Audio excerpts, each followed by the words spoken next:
2006 ജനുവരി മാസം 24 കേരളത്തിലെ കൊല്ലം ജില്ലയിലെ അഞ്ചൽ എന്ന ഗ്രാമത്തിൽ സമയം രാവിലെ 10 മണിയോടടുക്കുകയായിരുന്നു. ഇപ്പോൾ ഒരു സർക്കാർ ആശുപത്രിയിലെ പ്രസവ വാർഡിൽ ഒരു സ്ത്രീ പ്രസവ വേദനയാൽ നിലവിളിക്കുകയാണ്. കണ്ണീരോടെയും കുഞ്ഞ് നന്നായി ജനിക്കണം എന്ന പ്രാർത്ഥനയോടെയും ആ വാർഡിന് പുറത്ത് ശാന്ത എന്ന സ്ത്രീ നിൽക്കുകയായിരുന്നു. അടുത്ത കുറച്ച് മിനിറ്റിൽ തന്നെ ഒരു കുഞ്ഞിന്റെ ശബ്ദം കേൾക്കാൻ തുടങ്ങി. ഇത് കേട്ടപ്പോൾ ശാന്തയുടെ മുഖത്ത് ചിരി വരാൻ തുടങ്ങി. പക്ഷെ അടുത്ത കുറച്ച് മിനിറ്റിൽ ശാന്തയുടെ മകൾ വീണ്ടും നിലവിളിക്കാൻ തുടങ്ങി. ഇപ്പോൾ ശാന്ത വീണ്ടും പരിഭ്രാന്തയായി. പക്ഷേ അവരെ വീണ്ടും സന്തോഷിപ്പിച്ചുകൊണ്ട് മറ്റൊരു കുഞ്ഞിന്റെ കരച്ചിലും കേൾക്കാൻ തുടങ്ങി. അതെ, ശാന്തയുടെ മകൾക്ക് ഇരട്ട കുഞ്ഞുങ്ങളാണ് ജനിച്ചത്.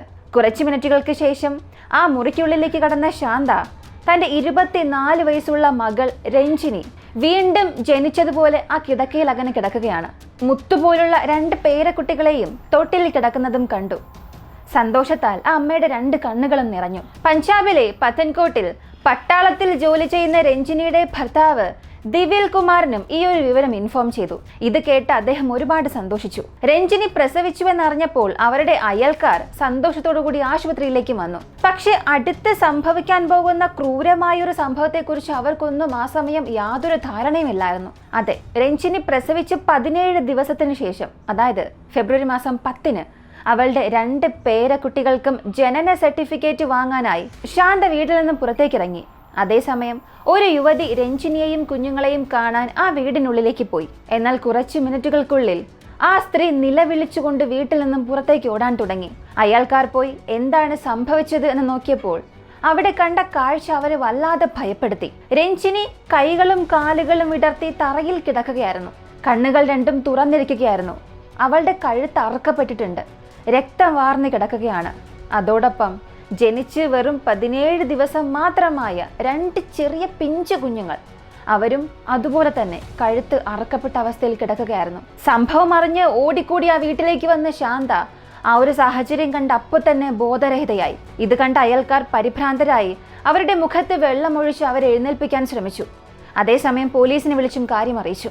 ഈ ഒരു വിവരം രഞ്ജിനിയുടെ പട്ടാളത്തിൽ ജോലി ചെയ്യുന്ന ഭർത്താവിനെയും അറിയിച്ചു. ഇത് കേട്ട് അവളുടെ ഭർത്താവും ഫോണിലൂടെ തന്നെ കരയാൻ തുടങ്ങി. രഞ്ജിനിയെ മാത്രമല്ല, ആ 2 പിഞ്ചു കുഞ്ഞുങ്ങളെയും ഇത്ര ക്രൂരമായി കൊന്ന ആ കൊലയാളി ആരാണ്? എന്തിനു വേണ്ടി ഇത്ര ദയയില്ലാതെ കൊന്നു? ഈ ചോദ്യങ്ങളോടുകൂടി പോലീസ് അന്വേഷണം ആരംഭിച്ചപ്പോൾ പോലീസിന് അറിയില്ലായിരുന്നു അടുത്ത 20 വർഷത്തിനു ശേഷം AI എന്ന കമ്പ്യൂട്ടറാണ് ഈ കേസിലെ കൊലയാളിയെ കണ്ടെത്താൻ പോകുന്നത് എന്ന്. അതെ, ഏകദേശം 20 വർഷങ്ങൾക്ക് ശേഷം 2025 ജനുവരി മാസത്തിലായിരുന്നു AI ഈ ഒരു കേസിലെ കൊലയാളിയെ കണ്ടെത്തിയത്. AI ആർട്ടിഫിഷ്യൽ ഇന്റലിജൻസ് വഴി ഈ കേസിലെ കൊലയാളിയെ എങ്ങനെയാണ് കണ്ടുപിടിച്ചത്? ആരാണ് കൊലയാളി? എന്തിനു വേണ്ടി ജനിച്ച കുഞ്ഞുങ്ങൾ എന്ന് പോലും നോക്കാതെ ഇത്ര ക്രൂരമായി കൊന്നു? മുഴുവൻ കേരളത്തെയും ഒരു സമയത്ത് ആട്ടി ഉലച്ച അഞ്ചൽ വില്ലേജ് മർഡർ കേസിനെ കുറിച്ചാണ് നമ്മൾ ഇന്ന് അറിയാൻ പോകുന്നത്.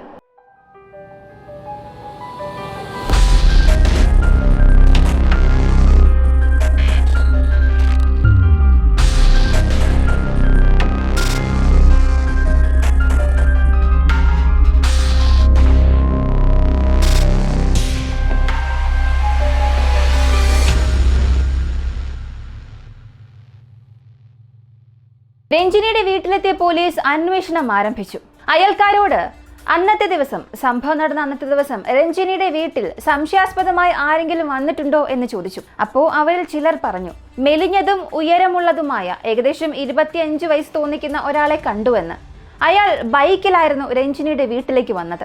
അവൻ വന്ന സമയത്ത് രഞ്ജിനിയുടെ വീട്ടിൽ നിന്നും എന്തെങ്കിലും ശബ്ദം, നിലവിളി, അങ്ങനെ എന്തെങ്കിലും കേട്ടോ എന്ന് പോലീസ് ചോദിച്ചു. അതിന് അയൽക്കാർ പറഞ്ഞത് ഇല്ല, അങ്ങനെ പ്രത്യേകിച്ച് ശബ്ദമൊന്നും കേട്ടില്ല. പോലീസ് ഇത് ചോദിച്ചതിന് പല കാരണങ്ങൾ ഉണ്ടായിരുന്നു. അതിൽ പ്രധാനപ്പെട്ട ഒരു കാരണം, രഞ്ജിനി ആ വ്യക്തിയെ കണ്ടപ്പോൾ നിലവിളിച്ചില്ല എന്നുണ്ടെങ്കിൽ ഒരു പക്ഷേ അവൻ രഞ്ജിനിക്ക് അറിയാവുന്ന ഒരാളായിരിക്കണം. അയൽക്കാർ പറഞ്ഞ ആ ഒരു അടയാളങ്ങളെല്ലാം വെച്ചുകൊണ്ട് ഇങ്ങനെയുള്ള ഒരാളെ നിങ്ങൾക്ക് അറിയാമോ എന്ന് ശാന്തയോട് ചോദിച്ചു.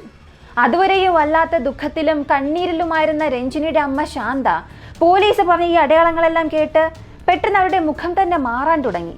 ശാന്ത എന്ന അമ്മയുടെ മുഖം ഇങ്ങനെ മാറിയത് കണ്ട പോലീസും എന്തേ നിങ്ങൾക്ക് അവരെ അറിയാമോ എന്ന് ചോദിച്ചു. അതിനവർ പറഞ്ഞത് അവന്റെ പേര് അനിൽകുമാർ എന്നാണ്. അനിൽകുമാറാണോ? അതാരാണ്? നിങ്ങളുടെ ബന്ധുവാണോ എന്ന് പോലീസും ചോദിച്ചു. ഇല്ല, അവനെ ആദ്യമായി രഞ്ജിനി പ്രസവിച്ച ആശുപത്രിയിൽ വെച്ചാണ് കണ്ടത്. രഞ്ജിനിക്ക് ഗുളിക വാങ്ങാനായി മെഡിക്കൽ ഷോപ്പിൽ പോയപ്പോഴാണ് ഞാൻ അവനെ കണ്ടത്. അവനാണ് ഇങ്ങോട്ടേക്ക് വന്ന് സംസാരിച്ചത്. ഗർഭിണിയായ അവന്റെ ഭാര്യയെ പരിശോധനയ്ക്കായി ആശുപത്രിയിലേക്ക് കൊണ്ടുവന്നുവെന്ന് അവൻ പറഞ്ഞു. അപ്പോൾ ഞാനും രഞ്ജിനിക്ക് കുഞ്ഞ് ജനിച്ച കാര്യവും അവനോട് പറഞ്ഞു. അതിനുശേഷം ഞാൻ ക്യാൻറ്റീനിൽ ഭക്ഷണം വാങ്ങാൻ പോയപ്പോഴും അവൻ എന്നോടൊപ്പം വന്നു. അപ്പോഴാണ് അവൻ തൻ്റെ പേര് അനിൽകുമാർ എന്ന് പറഞ്ഞത്. അവന് മാതാപിതാക്കളോ ബന്ധുക്കളോ ഒന്നും ഇല്ല എന്നും പറഞ്ഞു. ഗർഭിണിയായ ഭാര്യയെ എങ്ങനെ പരിപാലിക്കണം എന്നുള്ളതിനെ കുറിച്ച് എന്നോട് ചില നിർദ്ദേശങ്ങളും ചോദിച്ചു. ഞാനും ചില നിർദ്ദേശങ്ങൾ അവന് പറഞ്ഞു കൊടുത്തു. ഒടുവിലവൻ എപ്പോഴാണ് മകളെ ഡിസ്ചാർജ് ചെയ്ത് വീട്ടിലേക്ക് കൊണ്ടുപോകുന്നതെന്നും ചോദിച്ചു. അതിന് ഞാൻ വൈകുന്നേരം തിരിക്കുമെന്നും പറഞ്ഞു. പിന്നീട് അവൻ അവിടെ നിന്നും പോയി. രഞ്ജിനി അങ്ങനെ ആശുപത്രിയിൽ നിന്നും ഡിസ്ചാർജ് ചെയ്ത് പുറത്തേക്ക് വന്നപ്പോൾ അവൻ വീണ്ടും അവന്റെ ബൈക്കിൽ ആശുപത്രിയിലേക്ക് വന്നു. ഞങ്ങൾ ഡിസ്ചാർജ് ആയി എന്ന വിവരം കേട്ടപ്പോൾ അവനാണ് ഞങ്ങൾക്ക് വീട്ടിലേക്ക് പോകാൻ ഒരു ഓട്ടോയൊക്കെ പിടിച്ചു തന്നത്. ഇങ്ങനെ അനിൽകുമാറിനെ കുറിച്ച് തനിക്ക് അറിയാവുന്ന കാര്യങ്ങളെല്ലാം രഞ്ജിനിയുടെ അമ്മ പറഞ്ഞ് അവസാനിപ്പിച്ചു. ഇപ്പോ ഇതെല്ലാം കേട്ട പോലീസ് ചിന്തിച്ചു, ആരാണ് ഈ അനിൽകുമാർ? എന്തിനാണ് അവൻ രഞ്ജിനിയെ കൊല്ലണം? രഞ്ജിനിക്കും അവനും എന്തെങ്കിലും പ്രശ്നമുണ്ടാകുമോ? ഇങ്ങനെയുള്ള പല ചോദ്യങ്ങൾ അവർക്ക് വന്നു. ഈ ചോദ്യങ്ങളെല്ലാം രഞ്ജിനിയുടെ അമ്മയോടും ചോദിച്ചു. അവർ പറഞ്ഞത്, ഇല്ല സാർ, അവൻ ആരാണെന്ന് പോലും ഞങ്ങൾക്കറിയില്ല, രഞ്ജിനിക്ക് പോലും അറിയില്ല. ആശുപത്രിയിൽ വെച്ച് അവനെ കണ്ടപ്പോഴും ഇത് ആരാണ് അമ്മയെന്ന് രഞ്ജിനി എന്നോട് ചോദിച്ചു. ഇപ്പൊ ഇതെല്ലാം കേട്ട പോലീസുകാർ ഈ രഞ്ജിനിയുടെ അമ്മ പറഞ്ഞ ചില അടയാളങ്ങളെല്ലാം വെച്ചുകൊണ്ട് ഈ അനിൽകുമാറിന്റെ ഒരു ഛായാചിത്രം വരച്ചു. എന്നിട്ട് അവനെ അന്വേഷിക്കാൻ തുടങ്ങി. അപ്പോഴാണ് ആ ഏരിയയിലുള്ള ഒരു ചായക്കടയിൽ അടുത്തിടെയായി അവൻ ഇടയ്ക്കിടയ്ക്ക് വന്ന് ചായ കുടിക്കാറുണ്ട് എന്ന കാര്യം പോലീസിന് മനസ്സിലായത്. കൂടാതെ മറ്റു ചിലർ രഞ്ജിനി മരിച്ച അന്നത്തെ ദിവസം ഇങ്ങനെ ഒരാൾ ബൈക്കിൽ പോയതായും പോലീസിനോട് പറഞ്ഞു. തുടർന്ന് പോലീസ് ഈ തൊട്ടടുത്ത ഗ്രാമങ്ങളിലും അന്വേഷണം ആരംഭിച്ചു. എന്നിട്ടും അവൻ എവിടെ പോയി എന്ന് പോലീസിന് കണ്ടെത്താനായില്ല. ഈ സമയത്താണ് അടുത്തുള്ള ഒരു പെട്ടിക്കടയിൽ നിന്നും പോലീസിന് ഒരു ഫോൺ കോൾ വന്നത്. ആ ഫോൺ കോളിന് ശേഷമായിരുന്നു ഈ കേസിൽ വലിയൊരു വഴിത്തിരിവ് തന്നെ ഉണ്ടായത്. ആ ഫോൺ വിളിച്ച വ്യക്തി പറഞ്ഞത്, ഇവിടെ തൊട്ടടുത്ത ATM നിന്നും നിങ്ങൾ അന്വേഷിച്ച ആ ഒരു വ്യക്തി വന്ന് പണം എടുത്തുകൊണ്ടുപോയത് ഞാൻ ശ്രദ്ധിച്ചു എന്ന് പറഞ്ഞു. അടുത്ത കുറച്ച് മിനിറ്റിൽ പോലീസ് ആ ATM എത്തി. പക്ഷേ അവിടെ അയാളെ കണ്ടില്ല. പോലീസ് എത്തുന്നതിന് മുൻപ് തന്നെ അവൻ അവിടെ നിന്നും രക്ഷപ്പെട്ടിരുന്നു. പോലീസ് അവിടെ നിന്നും അനിൽകുമാർ പോയ ആ ഒരു വഴിയെ പോയി അന്വേഷിച്ചു. എന്നാൽ അപ്പോഴും അവനെ കണ്ടെത്താനായില്ല. എന്നാൽ അവൻ ആ ATM ഉപയോഗിച്ച സമയം കണ്ടെത്തിയ പോലീസ് ബാങ്കിൽ അവന്റെ അക്കൗണ്ട് പരിശോധിച്ചു. അവിടെ നിന്ന് പോലീസിന് ഒരുപാട് വിവരങ്ങൾ ലഭിച്ചു. അതിൽ വളരെ പ്രധാനപ്പെട്ടതും പോലീസിനെ ഏറെ ഞെട്ടിപ്പിച്ച ഒരു വിവരമായിരുന്നു. അവന്റെ പേര് അനിൽകുമാർ എന്നാണ് എല്ലാവരും വിശ്വസിച്ചിരുന്നത്. പക്ഷേ അനിൽകുമാർ അല്ല അവന്റെ പേര്, രാജേഷ് എന്നാണ്.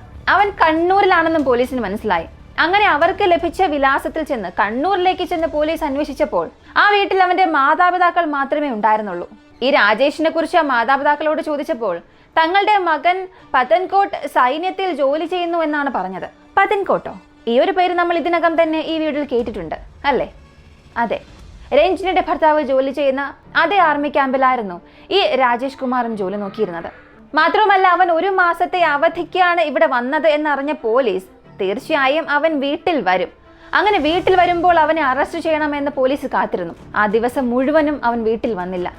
അത് പോലീസിനെ ഒരല്പം നിരാശപ്പെടുത്തി.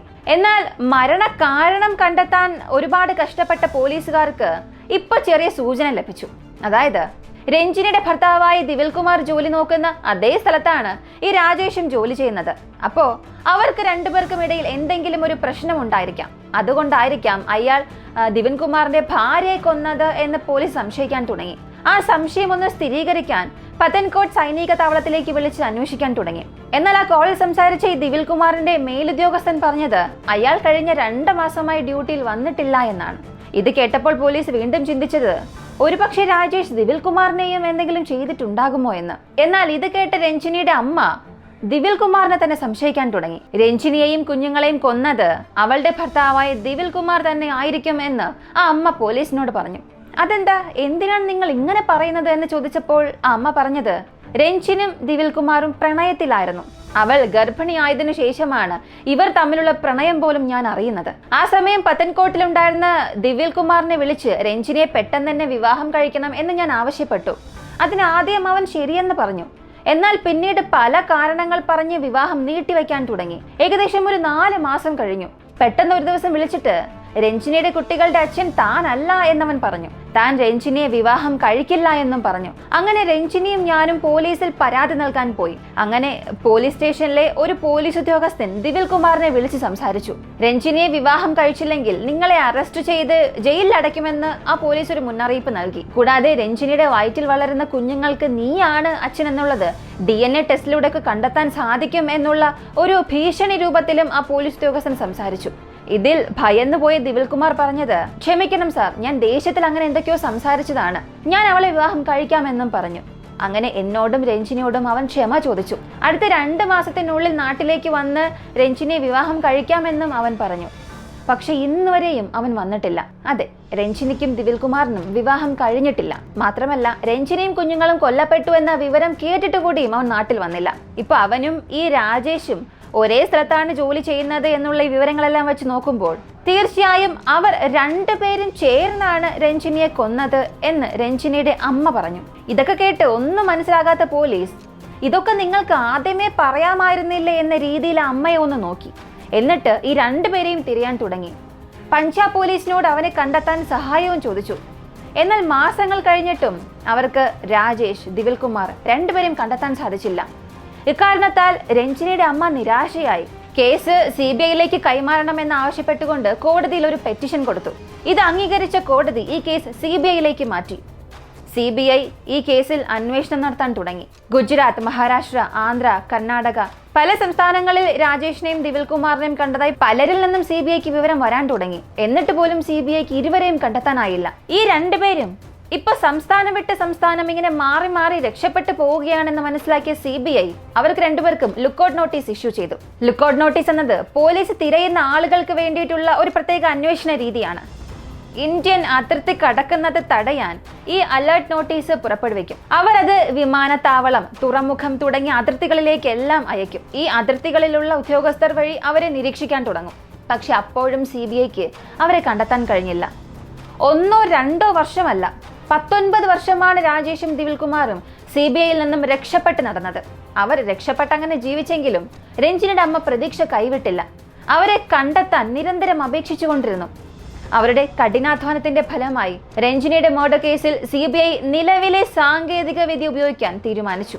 ഈ രാജേഷും ദിവിൽ കുമാറും ഇന്ത്യക്കുള്ളിൽ എവിടെയെങ്കിലും ആയിരിക്കും. അപ്പോൾ തീർച്ചയായും ഒരു സാധാരണ ജീവിതം തന്നെ അവർ നയിക്കും. അവരുടെ ഫോട്ടോ സോഷ്യൽ മീഡിയയിലോ സർക്കാർ ഡാറ്റാബേസിലോ എവിടെയെങ്കിലും ഒക്കെ ഉണ്ടാകും. പക്ഷേ ദശലക്ഷക്കണക്കിന് ഫോട്ടോസ് ഉള്ള സോഷ്യൽ മീഡിയയിൽ ഈ 2 പേരെയും കണ്ടെത്തുക എന്നുള്ളത് വലിയൊരു വെല്ലുവിളി നിറഞ്ഞ കാര്യമാണ്. വലിയൊരു കടലിൽ നിന്നും ഒരു മൊട്ടുസൂചി കണ്ടെത്തുന്നത് പോലെയാണ്. അങ്ങനെ ആ വലിയ കടലിൽ നിന്നും ഈ 2 കൊലയാളികളായ മീനുകളെ കണ്ടെത്താനായി പോലീസ് ആർട്ടിഫിഷ്യൽ എന്ന വല ഉപയോഗിച്ചു. രാജേഷിന്റെയും ദിവിൽ കുമാറിന്റെ പഴയ ഫോട്ടോ AIക്ക് നൽകി. എന്നിട്ട് ഇന്റർനെറ്റിലെ ഫോട്ടോസുമായി ഇതിനെ പൊരുത്തപ്പെടുത്താൻ ആവശ്യപ്പെട്ടു. അങ്ങനെ AI തന്റെ പ്രവർത്തനം ആരംഭിച്ചു. അടുത്ത കുറച്ച് മണിക്കൂറുകൾക്കുള്ളിൽ തന്നെ രാജേഷിന്റെയും ദിവിൽ കുമാറിന്റെയും വിവാഹ ചിത്രങ്ങൾ ഫേസ്ബുക്കിൽ നിന്നും എടുത്തു. ഇതാണ് നിങ്ങൾ തിരയുന്ന ക്രിമിനൽ ആണെന്നും പറഞ്ഞ് ചില വിശദാംശങ്ങളും നൽകി. അങ്ങനെ പോലീസ് അത് ഏത് ഫേസ്ബുക്ക് അക്കൗണ്ട് ആണെന്ന് നോക്കി. അതിൽ നിന്നും ഫോൺ നമ്പർ പരിശോധിച്ചു. അത് പുതുച്ചേരിയിലാണെന്ന് മനസ്സിലായി. അങ്ങനെ ആ വിലാസത്തിൽ ചെന്നപ്പോൾ ഈ രാജേഷ്, ദിവിൽ കുമാർ ഇവർ 2 പേരും അവരുടെ ഐഡന്റിറ്റി തന്നെ മാറ്റി വേറെ വേറെ സ്ത്രീകളെ വിവാഹം കഴിക്കുകയും കുഞ്ഞുങ്ങളും ഉണ്ടായി കുടുംബത്തോടുകൂടി ജീവിക്കുന്നുവെന്ന് മനസ്സിലായി. അങ്ങനെ 2025 ജനുവരി മാസം 3-ന് പോലീസുകാർ അവരെ 2 പേരെയും അറസ്റ്റ് ചെയ്തു. കസ്റ്റഡിയിലെടുത്ത് ചോദ്യം ചെയ്തപ്പോഴാണ് സത്യം പറയാൻ തുടങ്ങിയത്. അവളെ സ്നേഹിച്ച ദിവിൽ കുമാർ അവസാനം അവളെ ഉപേക്ഷിക്കാൻ തീരുമാനിച്ചപ്പോഴായിരുന്നു പോലീസ് അവനെ വിളിച്ച് ഭീഷണിപ്പെടുത്തിയത്. അപ്പോൾ അവനൊന്ന് ഭയപ്പെട്ടു. രഞ്ജിനിക്ക് ജനിക്കാൻ പോകുന്ന കുട്ടികളുടെ DNA ഉപയോഗിച്ച് അത് അവന്റെ കുഞ്ഞ് തന്നെയാണെന്ന് വളരെ എളുപ്പത്തിൽ പ്രൂവ് ചെയ്യുമെന്നും പോലീസ് പറഞ്ഞു. അപ്പോൾ അവന്റെ ഭയം വീണ്ടും വർദ്ധിച്ചു. രഞ്ജിനെ എന്തായാലും ഇനി പറ്റിക്കാൻ കഴിയില്ല എന്ന് മനസ്സിലായ ദിവിൽ കുമാർ ഒരു പിശാചായി തന്നെ മാറാൻ തുടങ്ങി. അവരെ ഈ ലോകത്തിൽ നിന്ന് തുടച്ചു നീക്കണമെന്ന് ചിന്തിച്ചു. ഈ ഒരു പദ്ധതി നടപ്പിലാക്കാൻ തന്റെ ഉറ്റ സുഹൃത്തായ രാജേഷ് എന്ന വ്യക്തിക്ക് ധാരാളം പണം നൽകാം എന്നും പറഞ്ഞ് അവനോട് കൂടി കൈകോർത്തു. അങ്ങനെ അവരുടെ പദ്ധതി പ്രകാരം രാജേഷ് അവധിയെടുത്ത് കണ്ണൂരിലേക്ക് വന്നു. പിന്നീട് അഞ്ചൽ ഗ്രാമത്തിലേക്ക് പോയി. രഞ്ജിനിയെയും അമ്മയെയും അവരുടെ അടുത്ത് നിന്ന് വാച്ച് ചെയ്യാൻ തുടങ്ങി. ഒരു നല്ല സമയം ലഭിക്കാത്തതിനാൽ രഞ്ജിനി അഡ്മിറ്റ് ആയിരുന്ന ആശുപത്രിയിൽ ചെന്ന് അവളെ കൊല്ലാൻ എന്തെങ്കിലും ഒരു സാഹചര്യം കിട്ടുമോ എന്നും നോക്കി. അതിനുവേണ്ടിയാണ് രഞ്ജിനി എപ്പോൾ ഡിസ്ചാർജ് ആകുമെന്നുള്ള വിവരമൊക്കെ അറിയാനായി രഞ്ജിനിയുടെ അമ്മയോട് സംസാരിച്ചത്. രഞ്ജിനി ഡിസ്ചാർജ് ചെയ്ത് വീട്ടിലേക്ക് പോയതിനു ശേഷം അവൾ തനിച്ചായിരിക്കുന്ന ഒരു സമയത്തിന് വേണ്ടി അവൻ കാത്തിരുന്നു. അപ്പോഴാണ് രഞ്ജിനിയുടെ കുട്ടികൾക്ക് ജനന സർട്ടിഫിക്കറ്റ് വാങ്ങാനായി ശാന്ത പുറത്തേക്ക് പോയത്. ഈ സമയം ഒട്ടും തന്നെ പാഴാക്കാതെ ഉടനെ രഞ്ജിനിയുടെ വീട്ടിലേക്ക് പോയി. ആ സമയത്ത് അവൾ തന്റെ 2 കുട്ടികളെയും ഉറങ്ങാൻ കിടത്തുകയായിരുന്നു. വാതിൽ നിന്നും ഇത് ശ്രദ്ധിച്ച രാജേഷ് പെട്ടെന്ന് അവളുടെ പിന്നിൽ പോയി അവളുടെ വായ അടച്ചു. എന്താണ് സംഭവിക്കുന്നത് എന്നറിയാത്ത രഞ്ജിനി അവനിൽ നിന്നും രക്ഷപ്പെടാൻ ഒരുപാട് ശ്രമിച്ചു. അടുത്ത കുറച്ച് മിനിറ്റിൽ അവൻ ഒളിപ്പിച്ചു വെച്ചിരുന്ന കത്തിയെടുത്ത് അവളുടെ കഴുത്തറക്കാൻ തുടങ്ങി. രക്തം വാർന്ന് പിടയാൻ തുടങ്ങിയ രഞ്ജിനി അങ്ങനെ തറയിൽ വന്ന് വീണു. അതിനുശേഷം അവൻ ആ 2 കുട്ടികളെയും ലക്ഷ്യം വെച്ചു പോയി. ആ പിഞ്ചു കുഞ്ഞുങ്ങളെ കണ്ടിട്ട് കൂടിയും അവന്റെ കയ്യോ മനസ്സോ ഒന്നും പതറിയില്ല. ഒട്ടും വൈകാതെ അതേ കത്തി ഉപയോഗിച്ച് ആ 2 കുഞ്ഞുങ്ങളുടെയും കഴുത്തറക്കാൻ തുടങ്ങി. അവന്റെ ജോലി കഴിഞ്ഞതിനു ശേഷം അവൻ അവിടെ നിന്നും തന്റെ ബൈക്കിൽ രക്ഷപ്പെട്ടു. പോലീസ് തന്നെ തിരയുന്നു എന്നറിഞ്ഞതുകൊണ്ട് ഈ വിവരം അവൻ ദിവിൽ കുമാറിനെ വിളിച്ചു. ദിവിൽ കുമാറിനെ ആർമി ക്യാമ്പിൽ നിന്നും രക്ഷപ്പെട്ട് കർണാടകയിലേക്ക് വരാനും ആവശ്യപ്പെട്ടു. ATM-ൽ നിന്നും തങ്ങളുടെ ആവശ്യത്തിന് വേണ്ടി പണമെടുക്കുകയും രാജേഷ് നേരെ കർണാടകയിലേക്ക് ചെന്ന് അവിടെ വന്ന ദിവിൽ കുമാറുമായി ജോയിൻ ചെയ്തു. പിന്നീട് ഞാൻ ഇതിനകം പറഞ്ഞതുപോലെ പല സ്റ്റേറ്റിലേക്ക് പോയി ജീവിച്ച അവർ അവസാനം 5 വർഷത്തിന് ശേഷം പുതുച്ചേരിയിലേക്ക് പോവുകയും വിവാഹം കഴിച്ച് പുതിയ ജീവിതം ആരംഭിച്ചു. ഇങ്ങനെ അവരുടെ കുറ്റസമ്മതത്തിനു ശേഷം അവരുടെ കുറ്റപത്രം ഫയൽ ചെയ്തു. AI അപകടകരമാണ്, ധാരാളം പോൺ വീഡിയോസ് ഉണ്ട്, തെറ്റായി ഉപയോഗിക്കുകയാണ്, ഈ ഒരു ജനറേഷനെ തന്നെ വഴിതെറ്റിക്കുകയാണ് എന്നൊക്കെ പലരും പറയും. പക്ഷെ നമ്മളതിനെ എങ്ങനെ ഉപയോഗിക്കുന്നു എന്നുള്ളതിനെ ആശ്രയിച്ചായിരിക്കും അത് നമുക്കൊരു ഫലം നൽകുക, റിസൾട്ട് നൽകുക. ഇവിടെ പോലീസിനെ കൊണ്ടുപോലും സോൾവ് ചെയ്യാൻ കഴിയാത്ത ഒരു കേസ് കോൾഡ് കേസായി മാറുമെന്ന അവസ്ഥയിലുണ്ടായിരുന്ന ഒരു കേസിനെയായിരുന്നു ചില മണിക്കൂറുകൾക്കുള്ളിൽ AI പരിഹരിച്ചു നൽകിയത്. ഇതിലൂടെ എനിക്ക് മനസ്സിലായൊരു കാര്യം, ഈ രാജേഷ് അവൻ ആദ്യമായിട്ടായിരിക്കില്ല ഇങ്ങനെ ഒരു കൊലപാതകം ചെയ്യുന്നത്. കാരണം രഞ്ജിനെ കൊന്നതിന് ശേഷം ആ കുഞ്ഞുങ്ങളെ കൊല്ലാൻ ചെല്ലുമ്പോൾ ആദ്യമായി കൊല്ലുന്ന ഒരാൾക്ക് തീർച്ചയായും ഒന്ന് പതറും. പിഞ്ചു കുഞ്ഞുങ്ങളുടെ മുഖം കാണുമ്പോൾ പതറാത്ത ആരെങ്കിലും ഉണ്ടോ? പക്ഷെ അവൻ യാതൊരു ദാക്ഷിണ്യവും ദയം കൂടാതെ കുഞ്ഞുങ്ങളെ കൊന്നുവെന്നുണ്ടെങ്കിൽ അവന് ഇതിനകം തന്നെ മുൻപരിചയം ഒരുപാടുണ്ടായിരിക്കണം. ഇപ്പൊ അവരെ അറസ്റ്റ് ചെയ്ത് ജയിലിൽ അടച്ചിട്ടുണ്ട്. പക്ഷെ വീണ്ടും അവരെ ചോദ്യം ചെയ്യണം, അന്വേഷണം വേണം. ഇതിനു മുൻപ് അവർ ഇതുപോലെ എന്തെങ്കിലും കുറ്റകൃത്യം ചെയ്തിട്ടുണ്ടോ എന്നുള്ളതും പോലീസ് കണ്ടെത്തണം. അവർക്ക് തക്കതായ ശിക്ഷ തന്നെ ലഭിക്കുകയും വേണം. ഒരാൾ ചെയ്ത കർമ്മത്തിന്റെ ഫലം അത് എത്ര വർഷം കഴിഞ്ഞിട്ടാണെങ്കിലും അവനെ തേടി എത്തുക തന്നെ ചെയ്യും. ഒരു പക്ഷേ ചില കേസുകളിലെങ്കിലും നീതി ലഭിക്കാൻ വർഷങ്ങൾ വേണ്ടി വന്നേക്കാം. എന്നാലും നീതി തീർച്ചയായും ലഭിക്കുക തന്നെ ചെയ്യും. ഈ ഒരു കേസിനെ കുറിച്ചുള്ള നിങ്ങളുടെ അഭിപ്രായം കമന്റിൽ പറയുക. ഇങ്ങനെയുള്ള വ്യത്യസ്തമായ സംഭവങ്ങളെക്കുറിച്ച് അറിയണമെന്ന് ആഗ്രഹമുള്ളവരാണ് നിങ്ങളെങ്കിൽ വിക്കിവോക്സ് നമ്മുടെ ചാനൽ സബ്സ്ക്രൈബ് ചെയ്യുക. മറ്റൊരു വീഡിയോയുമായി വീണ്ടും കാണാം.